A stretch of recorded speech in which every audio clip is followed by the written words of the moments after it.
আজকে কারোর প্রতি আমাদের আর কোনো দায়ও নাই, দরদও নাই। আমরা নিজেরাই আজকে এখানে বসবার আগে কাউন্ট করছিলাম যে আমাদের জুলাই এসেছে কতদিন, আজকে দেখলাম 10 মাস চলছে। যখন এই সরকারের গণহত্যার বিচারের জন্য রীতিমতো প্রসব বেদনা হওয়া দরকার আমাদের মায়েদের মতো, এই সরকার তখন সেই প্রসব বেদনায় ফ্যাসিবাদের রাষ্ট্রপতি হামিদকে না শুধু, তার সাথে তার শ্যালক, তার আরো আত্মীয় স্বজনকে ঘটা করে রাতের আধারে পালিয়ে যাওয়ার সুব্যবস্থা তারা করে দিয়েছে। সুতরাং আজ গতকালকে পর্যন্ত এই বাংলাদেশের জুলাই জনতার দায় ছিল এই ইন্টারিম সরকারকে যে কোনোভাবে সাপোর্ট করা, কারণ তারা স্বীকার করুক না করুক তারা তো আমাদের জুলাই অভ্যুত্থানের হাজারো শহীদ, অগণিত আহত, গত 16 বছরে ফ্যাসিবাদের লড়াইয়ের অগণিত শহীদ, গুম, আয়নাঘরের শিকার, তাদের রক্তের মধ্য দিয়ে তারা এখানে এসেছিল। দেখেন, মুশকিলটা হলো বিএনপিকে আমরা অনেক গালিগালাজ করি, কিন্তু অনেকগুলো প্রশ্ন বিএনপি লেজিট কোশ্চেন তুলেছে। শুধু তাদের ভোকাল, তাদের ভয়েস, তাদের কোশ্চেনের রেইজিং এর অ্যাটিটিউড ভালো না হওয়ার কারণে সবাই ট্রল করেছে। আজকে তো আমাদেরও তাহলে বলতে হচ্ছে এই সরকারের লেজিটিমেসি কি। এই সরকারের এতদিন ধরে বলেছি তার একমাত্র বৈধতা জুলাইয়ের হাজারো শহীদের রক্ত, হাজারো পঙ্গু, হাজারো অন্ধ। আমি এই মাত্র আমার ফোনে এসেছে, আপনাদেরকে, আপনার সাংবাদিক বন্ধুরা চাইলে আপনাদেরকে দেখাতে পারবো। এখন সে থাইল্যান্ডে চিকিৎসাধীন আছেন। আমরা ফেসবুকে পোস্ট দিয়েছি যে আমাদের 1000 মাত্র মানুষ লাগবে, চূড়ান্তভাবে আমরা সচিবালয় ঘেরাও করতে যাব কাফনের কাফুর পরে। আমাদের সাথে থাকবেন আমাদের শহীদের পরিবার, থাকবেন আহতরা। আমরা চূড়ান্ত একটা ডাক দিতে চাই। আপনি ভাবেন, সে এখন থাইল্যান্ডে চিকিৎসাধীন, সে আমাকে হোয়াটসঅ্যাপে ইনবক্স করেছে, ভাই আমি 1 সপ্তাহের মধ্যে থাইল্যান্ড থেকে চিকিৎসা নিয়ে ফিরবো, আল্লাহ হয়তো আমার জীবনটা নেয় নাই, আমি চূড়ান্তভাবে শহীদ হওয়ার জন্য। সুতরাং আপনারা যে 1000 জনের লিস্ট করছেন তার মধ্যে আমার নামটা লেখেন। অগণিত ভাই আমাদেরকে ইনবক্স করেছে, এটা আপনাদের জন্য বলার জন্য বলছি। কিন্তু এর চেয়ে লজ্জা, মানে এই যে আমরা প্রতিযোগিতা করে প্রতিদিন জীবন দিব, এটা তো অদ্ভুত। এইটাই কি এই জুলাইয়ের এখন তাদের কাজ, যে আমাদের শহীদ হয়ে গেছে কমপক্ষে 1500, জাতিসংঘের প্রতিবেদনে বলছে 1400, আমাদের এখনো বেওয়ারিশ লাশ আছে অনেক, আহত কত হাজার, তার কোনো ট্রিটমেন্ট এখন পর্যন্ত পাই নাই। তখন আমরা আবার দ্বিতীয়বার শহীদ হওয়ার জন্য প্রস্তুতি নিচ্ছি। মানে কি, শহীদ কি একটা খেলনা ব্যাপার? শহীদ কি একটা খেলা? আমরা প্রতিদিন শহীদ হব, আমাদের গায়ে বানা জানাজা এসে কান্না কান্না করে তোমরা একটু বক্তব্য দিবা, বাইট দিবা, এরপরে আমরা আবার তোমাদের পিছনে বলবো সে আমার ইমাম। ডক্টর ইউনূস সাহেব, আপনি আমাদের ততক্ষণ পর্যন্ত মুরব্বী, ততক্ষণ পর্যন্ত আপনি আমাদের গার্ডিয়ান, যতক্ষণ পর্যন্ত আপনি বাংলাদেশের স্বাধীনতার সার্বভৌমত্বের মানুষ, যতক্ষণ না পর্যন্ত আপনি বাংলাদেশের স্বাধীনতা সার্বভৌমত্বের প্রশ্নে, খুনি আওয়ামী লীগ গণহত্যার ফ্যাসিবাদের বিচার করার প্রশ্নে আপনি কারো সাথে আপোষ না করবেন, ততক্ষণ পর্যন্ত আপনি আমাদের সিপাহ সালার। আজকে একটা নতুন ন্যারেটিভ তৈরি হয়েছে। আপনাদেরকে বলি, এইখানে সংবাদ সম্মেলন করে বলেছি 626 জন ক্যান্টনমেন্ট থেকে কিভাবে পালিয়েছে তার উত্তর সরকারও দেয় নাই, সেনাবাহিনীও দেয় নাই। আপনারা যখন সেনাবাহিনী সংস্কারের করা দরকার ছিল তখন আপনারা করেছেন নারী কমিশন। ভাই, নারীর জন্য বাংলাদেশের যেই আইন আছে এই আইনই তো প্রয়োগ নাই। এটা তো শুধু রাষ্ট্রের সমস্যা না, সামাজিক সমস্যাও। এই রাষ্ট্রটা যদি মোটামুটি ঠিক মতো দাঁড়ায় তাহলে এমনিতেই নারী অধিকার থেকে শুরু করে বাকি সবকিছু আস্তে আস্তে ঠিক হতে বাধ্য। যখন আপনি বিচার করবেন, যখন আপনি আর্মি কমিশন করবেন, যেটা নিয়ে করলে সমস্যা সেটা আপনি করবেন না। আপনি আর্মির রিফরমেশনের জন্য কোনো কমিশন করেন নাই। 626 জন, কে কত কোটি টাকা নিয়ে, আর্মির কোন কর্নেল, কোন লেফটেন্যান্ট, কোন ব্রিগেডিয়ার জেনারেল কত কোটি টাকা পেয়েছে, কোনো হিসাব হয় নাই। আমরা বলতে বলতে ক্লান্ত হয়ে গেছি, চুপ হয়ে গেছি। এরপরে আমরা দেখলাম এয়ারপোর্ট থেকে ছাত্রলীগের ঢাকা উত্তরের সভাপতি গ্রেপ্তার হলো। এরপরে আর কোনো খবর নাই। কতদিন পর দেখলাম সে আমেরিকায় আওয়ামী লীগের মিছিল করতেছে। মানে গ্রেপ্তার হলো বিমানবন্দরে আওয়ামী লীগের, ছাত্রলীগের সভাপতি ঢাকা মহানগর উত্তরের। এরপর সে আমেরিকায় গিয়ে মিছিল করে। তারা কে দিয়ে আসছে? ইনকিলাব মঞ্চ তারা দিয়ে আসছে। এইসব হাঙ্কি পাঙ্কি আমরা আর বুঝি না। অত্যন্ত দ্ব্যর্থহীন ভাষায় আমরা আপনাদের সাথে কয়েকটা কথা বলতে চাই। প্রথমত, এই যে খুনি ফ্যাসিবাদের দোসর এবং ফ্যাসিবাদের রাষ্ট্রপতি, অনেকে বলছেন তিনি রাষ্ট্রপতি ছিলেন। ভাই, এমপি নির্বাচিত হয়ে তিনি স্পিকারও ছিলেন, শুধু রাষ্ট্রপতি ছিলেন না। রাষ্ট্রপতি এমপি হয়ে, সংসদ সদস্য হয়ে, স্পিকার হয়ে, তারপরে তিনি রাষ্ট্রপতি হয়েছেন। প্রত্যেকটা এই যে মানুষকে গণহত্যা করা হয়েছে, এর লেজিটিমেসি চূড়ান্ত কার হাত ধরে গেছে? যাদেরকে শাহবাগীপনার মধ্য দিয়ে ফাঁসি দেওয়া হয়েছে, কার স্বাক্ষরের মধ্য দিয়ে গেছে? তার নামে এখন পর্যন্ত পত্রিকা আজকে রিপোর্ট করেছে, মূলধারা গণমাধ্যম বলেছে তার নামে হত্যা মামলাও আছে। হত্যা মামলা নিয়ে ফ্যাসিবাদের আইকন রাষ্ট্রপতি হামিদ কি করে ছাড়তে পারে ক্ষমতা, বাংলাদেশ ছাড়তে পারে? এখন আজকে নতুন করে বলা হচ্ছে, একটা টেক্সট খুব ভাইরাল হয়েছে, রাষ্ট্রপতির অফিস থেকে নাকি মানে তাকে ছেড়ে দিতে বলা হয়েছে। বাহ, এখন একটা নতুন সিস্টেম, চুপ্পুর উপরে দায় দিয়ে দাও। আমি আপনাদেরকে বলতে চাই, এই বাংলাদেশে চুপ্পু বলতে কোনো কিছু ফাংশনাল নাই। চুপ্পুর অপসারণের জন্য ইনকিলাব মঞ্চ হাজারো মানুষ নিয়ে বঙ্গভবনের সামনে অবস্থান নিয়েছিল। আমাদেরকে তখন মব বলে সরিয়ে দেয়া হলো। বাহ, এরপরে আমরা বললাম এই ফ্যাসিবাদের সাংবিধানিক কাঠামো সরাইতে হবে, সংবিধানকে লাল কার্ড দেখাইলাম। আমাদেরকে বললো দেশে সাংবিধানিক শূন্যতা তৈরি হবে, আমরা সরে গেলাম। এইরকম আমরা সর্বশেষ বললাম জুলাইয়ের ঘোষণাপত্র দেন। জুলাইয়ের ঘোষণা না দিলে জুলাইও বাঁচবে না, বিপ্লবীরাও বাঁচবে না, বাংলাদেশও বাঁচবে না। নাই করে দেয়া হলো। সর্বশেষ বললাম গণহত্যার দায়, সে সিরিজ গণহত্যা করেছে, আওয়ামী লীগকে নিষিদ্ধ করেন। বাহ, আসিফ নজরুল সাহেব উনি বললেন এটা আইনের মাধ্যমে করা যাবে না। তিনি একবার ঐতিহ্যবাহী আওয়ামী লীগের প্রশ্ন তুললেন যে তারা ঐতিহ্য করেছে। বাংলাদেশ ধরেন, যে কোনো মানুষ বাংলাদেশকে স্বাধীন করার পর এরপর যদি মানুষকে শুট করে মারি ফেলে তার আর বিচার করা লাগবে না, মানে কথা একটাই, সে স্বাধীন করছে। এরপর সর্বশেষ বললাম গণহত্যার বিচার। আমাদের আশার বাতিঘর ডক্টর ইউনূস সাহেব সম্ভবত আল জাজিরায় এই যে কিছুদিন আগে বাইরে গেলেন, বনে আসলেন যে এরকম না, এটা জনগণ নিবে। সবই যদি জনগণ করে, প্রত্যেক দিন খেয়ে না খেয়ে 10 মাস ধরে যদি রাস্তায় পড়ে আছি আমরা, তাহলে আপনারা ওখানে করেনটা কি সেটা বলেন। এখন কি বাংলা ভাষায় সব থেকে অশ্লীল শব্দ প্রয়োগ করলে ভালো লাগবে? কোন জিনিসটা ছেড়েন ওখানে বসে বলেন, কাটটা ছেড়েন। 10 মাস বসে এখানে বলতে হইতেছে আমাদের একটা চুপ্পুর অপসারণ করাইতে পারি নাই, গেছে মব বলছেন, সংবিধান বাতিল করেন নাই, জুলাইয়ের ঘোষণাপত্র দেন নাই, ফ্যাসিস্ট লীগ নিষিদ্ধ করেন নাই, গণহত্যার বিচারও বলতেছেন জনগণ করবে। আপনার কাজটা কি? না আপনার কাজ কি বলেন? এখন কি দেখতেছি, ডজনকে ডজন উপদেষ্টা, প্রধান উপদেষ্টার বিশেষ সহকারী। কিরে ভাই, মানে কি আপনি 5 বছর ক্ষমতায় থাকতে চান? এত উপদেষ্টা আপনার লাগবে কেন? ওকে, উপদেষ্টাই যদি এত লাগে, নাম কাওয়াস্তে 2 জন ছাত্র উপদেষ্টা রাখছেন। আপনি তো এই ডক্টর ইউনূস নিজে বলেছেন না তিনি ক্ষমতায় এসেছেন, ছাত্ররা তাকে ক্ষমতায় বসিয়েছে। তাহলে ইনবিল্ট এই কথার মধ্যে আছে আপনার ক্ষমতার ভর কেন্দ্রে মিনিমাম অর্ধেক ছাত্রদের রিপ্রেজেন্টেশন থাকবে। এই ছাত্র মানে আমরা শুধু বৈষম্য বিরোধীকে বলি না, আমরা জানাককে বলি না, এমনকি এনসিপিও বলি না। ছাত্র মানে প্রাইভেট বিশ্ববিদ্যালয়ের ছাত্র, ছাত্র মানে কওমি মাদ্রাসার সেই শহীদদের পরিবার, ছাত্র মানে আমাদের নারীরা যারা জীবন দিয়ে রাস্তায় এই আওয়ামী লীগকে রুখে দিয়েছে। তাদের রিপ্রেজেন্টেশন কোথায়? যেই কেউ একটু ভোকাল হয়ে ওঠে তার একটু ডেকে নিয়ে 2-1টা পোস্ট দেয়, এরপরে তার বিরুদ্ধে সবাই ফেসবুকে পোস্ট দেয়, দমন হয়ে যায়। এসবের মানে কি? আপনাকে আমি বলতে চাই, অতি দ্রুত, আমরা চুপ্পুকে চিনি না, কিছুকে চিনি না, ডিবি থেকে নাকি অথবা এসবি থেকে, বিমানবন্দর থেকে বলা হয়েছে হামিদ চলে যাচ্ছে, রাষ্ট্রপতির অফিস থেকে বলা হয়েছে ছেড়ে দেওয়ার জন্য। 3 দিন সময় দিচ্ছি। 3 দিন মানে 3 দিন।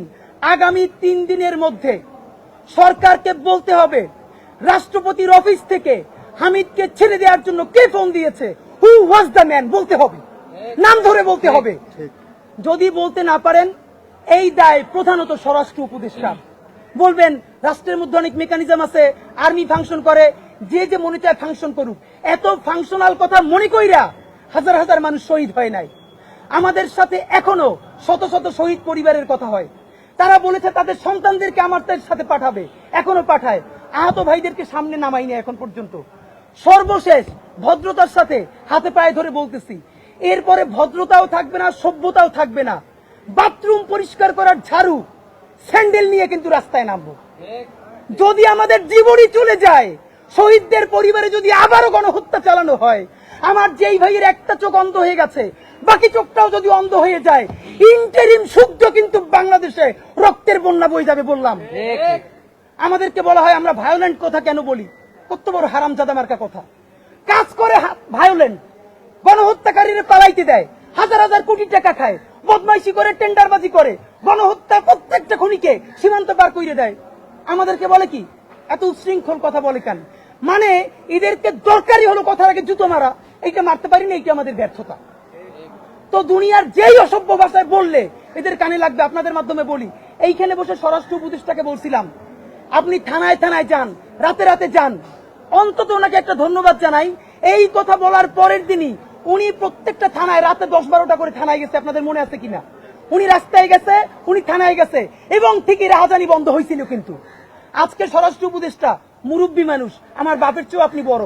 আর একবার আপনারে বলি, বাবা আপনি যা করছেন অনেক কিছু করছেন, আপনি প্রেস কনফারেন্স করে বলবেন এইখানে ফোন দেওয়ার সাথে আমার দায় আছে, আমার অমুক অফিসার ফোন দিছে, অথবা এই ব্যাপারে আমি কিছু জানি না, বাকিটা দেখবে জনতা ইনশাআল্লাহ।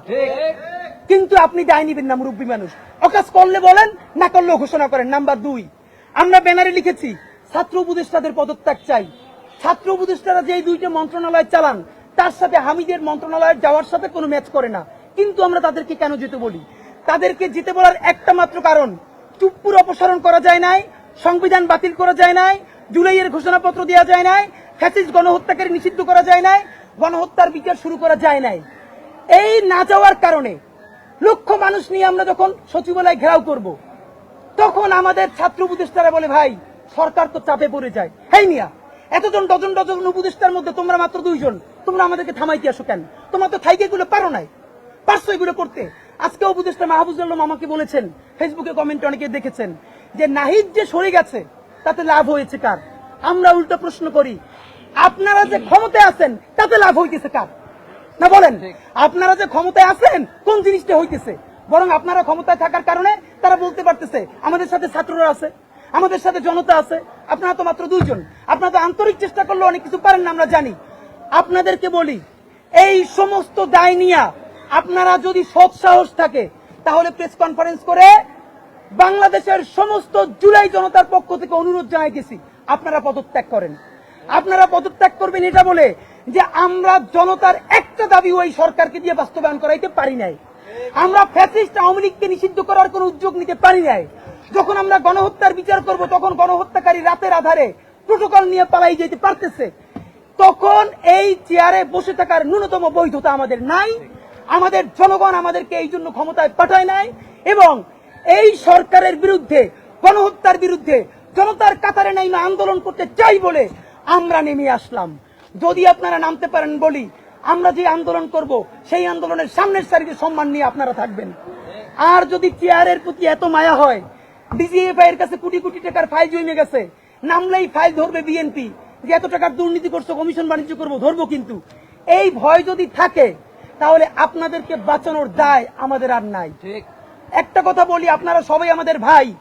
জুলাইয়ের সাথে যদি গাদ্দারি করেন, আমার বাপেও আমার বাপ না, আমার মা আমার মা না, আমার সন্তান আমার সন্তান না। আমরা শহীদ পরিবারের সাথে ওয়াদা করেছি, কমপক্ষে 20 জন মা আমাদের মাথায় হাত রেখেছে। শহীদ আবু সাইদের মা রেখেছে, শহীদ আব্দুল্লাহ বিন জাহিদের মা আমাদের মাথায় হাত রেখেছে। ফাহমিনের মা পরশু এসে বলেছে, বাবা যতদিন আন্দোলন করবা, 2টা ছেলে আল্লাহ দিছে, একটা শহীদ হয়েছে, আর একটা তোমাদের হাতে দিয়ে দিলাম, ও সকল প্রোগ্রামে আসবে, আমিও আসবো। বিচার না কইরা আল্লাহর কসম তোমরা রাস্তা থেকে ছাড়বা না। আমরা ওয়াদা করেছি, আমরা এই বিচার না দেখা হয়তো আমাদের লাশ যাবে আমাদের বাবা মায়ের কাছে, অথবা বাংলাদেশে গণহত্যার বিচার হবে, এর আগে আমরা ছাড়বো না। ছাত্র উপদেষ্টা 2 জন, আসিফ মাহমুদ, মাহফুজুল আলম, যদি সত্যি দায় দারদের রাজনীতি থেকে থাকে, জুলাই জনতার প্রতি আপনাদের দরদ থেকে থাকে, আজকে না আগামী 3 দিনের মধ্যে এই চেয়ার লাথি মেরে আমাদের কাতারে চলে আসেন। স্বরাষ্ট্র উপদেষ্টা 3 দিনের মধ্যে বলবেন কে তাকে ছেড়েছে। যদি আপনার কোনো দায় না থাকে আপনি ক্লিয়ার করবেন। নাম্বার 3, নতুন প্রোপাগান্ডা ছড়ানো হচ্ছে কি এভাবে, চুপ্পু জানে। আপনাকে বলি, চুপ্পুকে কারা রেখে দিয়েছে কম বেশি আমরা জানি। চুপ্পুকে রাখার একটা রাজনীতি হলো, আমরা যত অকাজ সবাই মিলে করব, একজন তো লাগবে যার উপর চাপাই দেওয়া যায়। সেই ছেলেটা হইলো ক্লাসের, আছে না, টিচার বেশি যখন টাইম ক্লাস নিয়ে ফেলে, এরপর তারে কেউ বলে না, একটু বোকাশোকা তারে দিয়ে বলায়, যাতে ছাইরে দিলেও ভালো, আর যদি ধমক খায় তাইলে ও খাক। চুপ্পু হলো সেই ক্লাসের ছেলেটা। এর মানে তুমি যাইতেও পারবা না। আমরা সবাই মিলে যখন কোনো অকাজ করব, কারো দায় দেওয়ার জন্য পাবো না, তখন বলবো এটা রাষ্ট্রপতির অফিস দিয়ে বলছে, কারণ চুপ্পুর তো কোনো ভয়েস নাই। চুপ্পুটাকে এই দেশে চুপ্পু বলতে ফাংশনাল কিছু নাই। চুপ্পুরে যারা রাখছে তাদেরকে আমাদেরকে বের করতে হবে। সেইটা যদি বিএনপি হয় তাহলে বিএনপিকে জনপ্রতিরোধের শিকার হইতে হবে। সেইটা যদি জামাত ইসলামী হয়, জামাতকে জনপ্রতিরোধের শিকার হইতে হবে। আমাদের এনসিপির ভাইদেরকে জিজ্ঞেস করি, জুলাই জনতাকে নিয়ে তোমরা একটা দল করতে পারো নাই কেন? জবাব দাও। কেন আজকে 2-3টে দল হইতেছে? তোমরা একটা করছো, শুক্রবার আর একটা হবে, পরশু আর একটা হবে, কেন? তোমরা কেন একা একা মাস্টার মাইন্ড হইতে গেলে আমারে বলো। তোমরা কেন বললো না এই আন্দোলনের মাস্টার মাইন্ড 18 কোটি জনগণ? তোমরা কেন বলো না এই আন্দোলনের মাস্টার মাইন্ড সেই শহীদ আনাস, ওয়াসিম, মুগ্ধ, সকলে মাস্টার মাইন্ড, আমরা সবাই জুলাইয়ের খাদেম। নতুন শুরু করছে, কতদিন বলে এই আমার ইমাম, কতক্ষণ বলে ও আমার ইমাম। আমরা জানাই এই জুলাইয়ে বাংলাদেশে কোনো ইমাম নাই। এই জুলাই হয়েছে উপরে আল্লাহর রহমতে, আর আমরা 18 কোটি জনগণ এই জুলাইয়ের খাদেম। আপনাদেরকে আমরা জানাতে চাই, সব থেকে গুরুত্বপূর্ণ কথা, বারবার এই যে উপদেষ্টাগুলো নিয়োগ দেওয়া হচ্ছে জনগণের পয়সায়, ডক্টর ইউনূস সাহেব এই কথাটা আপনার বরাবর, আবারও বলি আপনার বরাবর। আপনি প্রায় ডজন খানেক বিদেশি এক্সপার্ট এনেছেন বাংলাদেশে, আমরা প্রশংসা করেছি। আপনি বিনিয়োগের জন্য এক্সপার্ট আনা বুঝেন, আপনি আরো বিভিন্ন কাজবাজের জন্য তথ্য প্রযুক্তি আইন কেমন হবে আপনি এক্সপার্ট আনা বুঝেন। জুলাইয়ের বিচার কিভাবে ত্বরান্বিত করা যায়, পিলখানা ও শাপলা গণহত্যার বিচার কিভাবে আন্তর্জাতিক মানে করা যায়, কিভাবে আগামী 36শে জুলাইয়ের আগে আওয়ামী লীগকে নিষিদ্ধ করা যায়, এই জন্য একজন ইন্টারন্যাশনাল এক্সপার্ট আপনি এখন পর্যন্ত কেন আনেন নাই? আপনি কি এটুকু বুঝেন না মনে করি আমরা বুঝছি? এই সরকার দুনিয়ার সব দেশ ঘুরে ঘুরে এক্সপার্ট আনা বোঝে। একটা ট্রাইব্যুনাল করা হয়েছে 1000 বলছি, সব থেকে ধ্বজভঙ্গ ট্রাইব্যুনাল, পুলিশের কান্দা দিয়ে বন্দুক কইরে যায়, এরপরে প্রসিকিউটর দৌড়ে গিয়ে আসামি ধরে। একটা কোর্ট আমরা বলছি মিনিমাম 5 থেকে 10টা ট্রাইব্যুনাল করেন, স্পিডি ট্রাইব্যুনাল করতে পারেন নাই। বলছি এই ট্রাইব্যুনালের মধ্যে অন্তত একাধিক বেঞ্চ করেন নাই। তাহলে এই যে দ্য হেইগ থেকে অথবা আরো বিশ্বের বড় বড় প্রসিকিউটর আছে না, সেই প্রসিকিউটরদেরকে আপনি আনতেছেন না কেন? আগামী অল্প কিছুদিনের মধ্যে জুলাই গণহত্যার বিচারকে আন্তর্জাতিক মানে বিচার করবার জন্য আপনি বিদেশ থেকে প্রসিকিউটর লাগে, বিচারক লাগে, যেই টিম লাগে সব আইনে বাংলাদেশ ভরে ফেলাবেন। এই জুলাই গণহত্যার বিচার না কইরা আপনি যত ডেভেলপমেন্ট করবেন, এই কোন ডেভেলপমেন্ট আপনারে মানুষের রেস থেকে বাঁচাইতে পারবে না। ভাই, ব্রিজ কইরা, সেতু কইরা, মেট্রো রেল কইরা, পদ্মা সেতু কইরা দেশে যদি কেউ বাইচে যাইতে পারতো তাহলে খুনি হাসিনার পালানো লাগতো না। খুনি হাসিনা মানুষের রক্তের মর্যাদা দেয় নাই, খুনি হাসিনা মানুষকে বাঁচতে দেয় নাই। যেই রক্তের শার্ট এখনো মা নিয়ে ঘুমায় শহীদ পরিবার, শার্টটা ধুইতে দেয় না, মিউজিয়ামে পর্যন্ত দেয় না।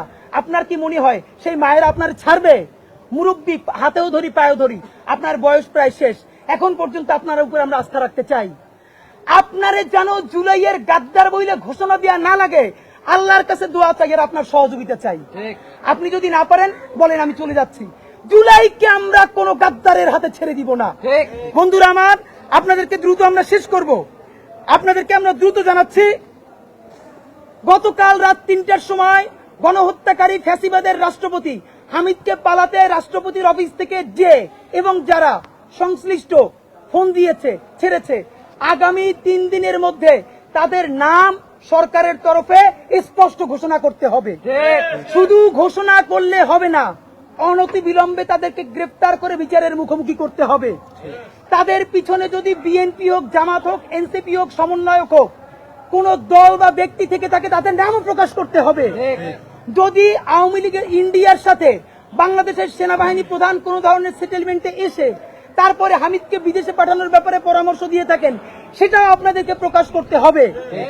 যদি এই প্রকাশ না করেন তাহলে হাজারো জুলাই জনতাকে গুলি করে তার লাশের উপর দিয়ে সরকার চালানোর মতো প্রস্তুতি আপনাকে নিতে হবে। সুতরাং আপনাদেরকে আমরা জানাই, যদি আগামী 3 দিনের মধ্যে স্বরাষ্ট্র উপদেষ্টাকে দায়িত্ব নিয়ে ক্লিয়ার করতে হবে, সরকারকে তাদের বিচার করতে হবে যারা তাকে পালাতে দিয়েছে, আমাদের স্বাস্থ্য উপদেষ্টাকে আমাদের কাতারে আন্দোলনের জন্য পদত্যাগ করতে হবে। কোনো কিছু যদি না হয় তাহলে চূড়ান্তভাবে আগামী 36শে জুলাই আমরা যে সচিবালয় ঘেরাও কর্মসূচি দিয়েছি হাজারো ছাত্র জনতাকে নিয়ে, সেখান থেকে এই ইন্টারিম সরকারের আমার ভাইরও চিনি না, আমার বাপেরও চিনি না, পুরো সরকারের বিরুদ্ধে পতনের ডাক দেয়া হবে। সুতরাং সেই পতনের মুখোমুখি হওয়ার আগ পর্যন্ত হামিদকে যারা পালাতে দিয়েছে তাদেরকে আপনারা দ্রুত ধরুন, গ্রেফতার করুন। ছাত্র উপদেষ্টারা পারলে গণহত্যার বিচারের জন্য স্টেটমেন্ট দিন, আর নইলে পদত্যাগ করুন। পুরো সরকার আওয়ামী লীগের বিরুদ্ধে কি বিচার করবেন বলুন। যদি না পারেন আপনাদের সাথে দেখা হবে। চাইলেই 3 দিন পরে সচিবালয় ঘেরাও দিতে পারতাম, দেই নাই, বারবার পারবো না, জান বের হয়ে যাচ্ছে। আর একদিন যাব সচিবালয়ে, সেই দিন আমরা বাড়ি ফিরবো, আর নইলে এই গাদ্দার সচিবের উপদেষ্টারা বাড়ি ফিরবে। এর মধ্যে আর কোনো যদি কিন্তু থাকবে না। সেই পর্যন্ত সবাইকে আমাদের লড়াইয়ে, আমাদের সংগ্রামে সাথে থাকার জন্য বিশেষভাবে অনুরোধ করছি। বাংলাদেশ জিন্দাবাদ, ইনকিলাব জিন্দাবাদ। কারো কোনো প্রশ্ন থাকলে